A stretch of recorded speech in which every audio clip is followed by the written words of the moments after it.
After the third victim of a serial killer known as the Ripper is discovered, named for their eerie resemblance to Jack the Ripper's crimes, reporter Jake Quinlan receives a call from his partner Catherine asking to meet.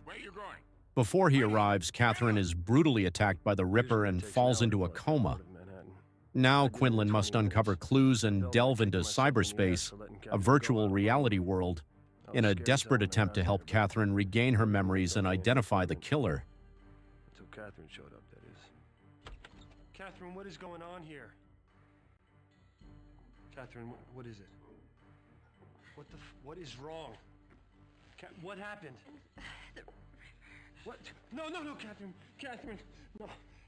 1996's Ripper is an interactive FMV adventure filled with cinematic cutscenes and extensive dialogue, featuring a star-studded cast including Christopher Walken, Karen Allen, Burgess Meredith, and more. The game aimed to deliver a movie-like experience, boasting impressive production values that were high even by today's standards. However, like most FMV games from that era, its visuals haven't aged well, making it a bit tough on the eyes for modern players.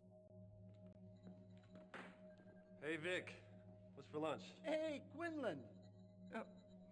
Ripper kicks off with Blue Oyster Cult's iconic Don't Fear the Reaper, instantly setting the tone for something special. However, this is the only standout track in the game, as the rest of the soundtrack consists of eerie, repetitive music that can become tiresome over time. On the plus side, the game's audio design is top-notch, featuring extensive dialogue and sound effects performed by a cast of professional, well-known actors, making it feel more like an interactive movie than a traditional video game. You're called the Answer Doll, and the idea is I throw a knife and you answer a question. Who the fuck sent you? The game plays like an interactive detective adventure, complete with a notepad for jotting down important clues and a roster of suspects to interrogate through extensive dialogue options. It also features some genuinely clever puzzles, such as editing a recorded audio file to bypass a voice-activated door or using a smoke-triggered bug to secretly record a suspect.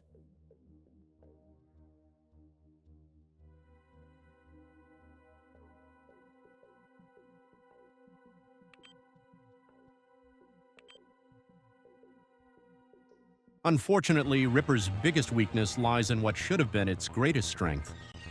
The concept of entering a virtual reality world to track down a serial killer was fresh and ambitious, especially at a time when few movies explored the idea.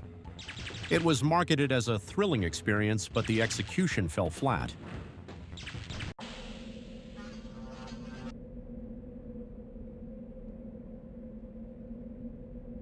Navigating cyberspace quickly becomes more frustrating than engaging, with tedious clue hunting and poorly designed puzzles that feel disconnected from the narrative. The game forces players through 3 slideshow puzzles, a chess puzzle, and other intricate close-up challenges that not only disrupt the pacing but also drain the excitement, making the experience feel more like a chore than a thrilling mystery.